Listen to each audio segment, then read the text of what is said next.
I love turkey on Christmas Day, but my family never manages to finish it, so we always end up eating gobbler sandwiches for 2 days afterwards. Well, then trust Judika to save the day. She's come up with a way of transforming turkey in such an exotic style that the bird wouldn't even recognize itself. And the recipe isn't that difficult. Sounds like the perfect solution to cold turkey. Some people call them leftovers, I call them treasures, and over the festive season, my refrigerator looks like a treasure chest.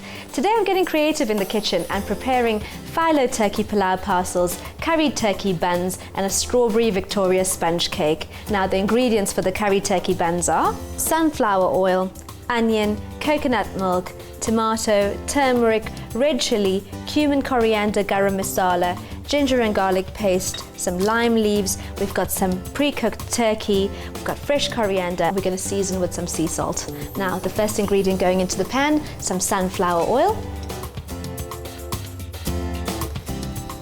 Turn up the heat to about a medium high, and first ingredient going into the pan, some onion. Next we're going to add some salt. I'd say about a level teaspoon going in. Now, lime leaves going in. Just about 2 lime leaves. It's important as well when you're recreating meals is to add lots of fresh herbs and spices to it as well to make it super delicious. In goes the ginger and the garlic paste. About 2 teaspoons. In goes the red chili powder. Add 125 ml of chopped tomato. Stir this through. Let's season with cumin, coriander, garam masala, and a pinch of turmeric. Lots of spice, lots of flavor.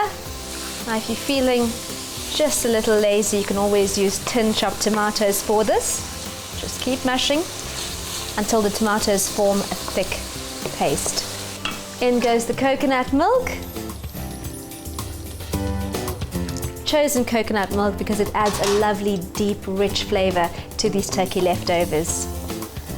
Add the turkey into the sauce. The meat's actually quite dry, so it's going to soak up this lovely, rich sauce. That's ready.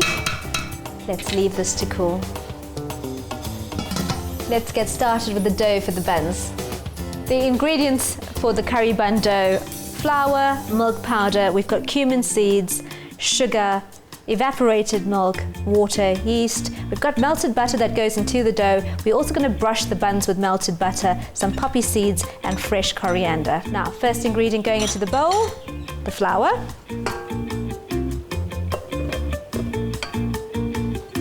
Next, in goes the milk powder. Now this is a really, really simple dough to make. Yeast going in, salt and sugar, cumin seeds, fresh coriander, the evaporated milk, and water.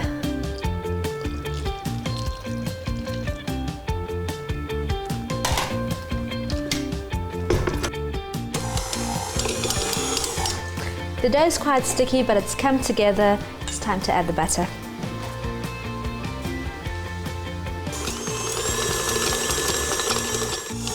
Here it is.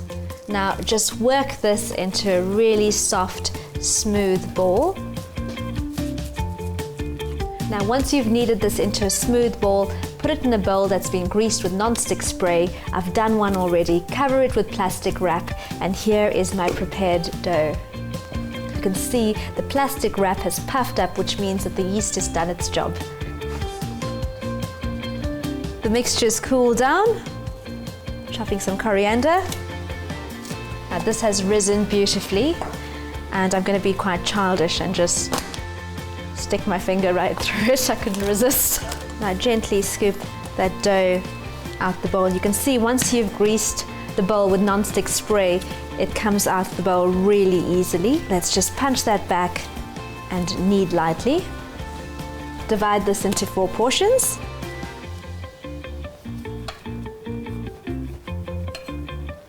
Now roll these into smooth balls. Now a bit of flour.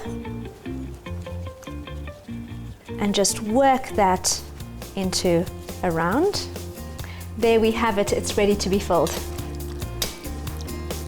Scoop up some of that turkey filling with the fresh coriander and pop it into the center of the dough. Try to keep about 1 centimeter around the edges clear of any curry so you can get the dough to stick and seal properly. Now lightly stretch it and enclose that filling in the dough. Turn it over, flatten lightly. That's ready. Pop it onto a greased baking tray. The last one going onto the tray. The ones we made earlier have started to already puff up and double in size. This is the smallest one. I'm going to give it some time to catch up. Now brush them with some warm water. This is just to keep them moist.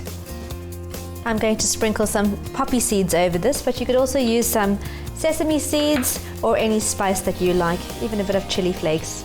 Now, poppy seeds going on top. Now these go into the oven at 180 degrees Celsius for 30 minutes.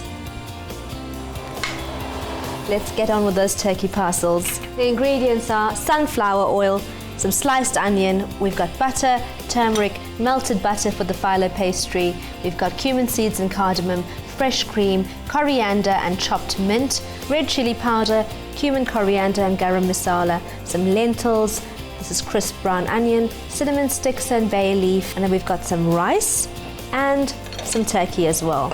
Our first ingredient going into the pan, some sunflower oil. Next in goes the bay leaf and the cinnamon stick. Now fry these until they turn a shade darker to release some of that aroma and lovely flavor as well. Next in goes some cardamom pods and cumin seeds, sliced onion going into the pan. The idea is that this should be quick, simple and easy to make. In goes the salt. Stir this through. Now push the onions over to the side of the pan. Red chili powder going in. I'm putting that on top of the onion, prevents it from hitting the oil and burning. Next, in goes the turkey.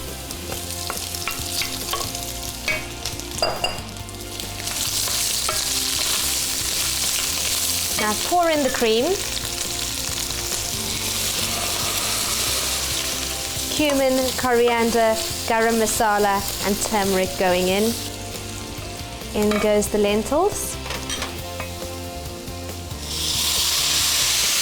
The butter. Let's pop the rice on top. A little coriander going in. Time for a quick clean up, and this is ready to be wrapped in that phyllo pastry. Just lightly brush some phyllo pastry. Another layer going on top. Now scoop some of this turkey pilau into the center of the phyllo pastry. That looks about right. Just making a little pilau cake out of this. Fresh coriander and mint going on top. Now fold that over. Brush the pastry with some egg wash so we get neat little parcels, and pop it onto a greased baking tray. Ready for the oven. I'd say 190 degrees for 7 to 10 minutes. Now for the strawberry Victorian sponge cake. I always worry about running out of dessert, and I made 3 extra cakes that I'm now going to turn into a strawberry Victorian sponge gâteau. Just remove the baking paper and pop that onto a serving plate. Next, I've whisked some mascarpone cream with some fresh cream, icing sugar and some vanilla essence as well. Strawberries going on top. Next layer going on top.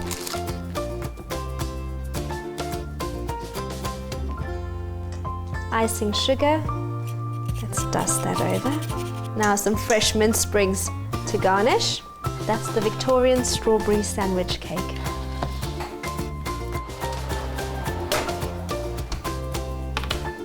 There we have it, my feast of treasures. We've got the curried turkey buns, we've got the phyllo parcels, and the Victorian strawberry sponge cake.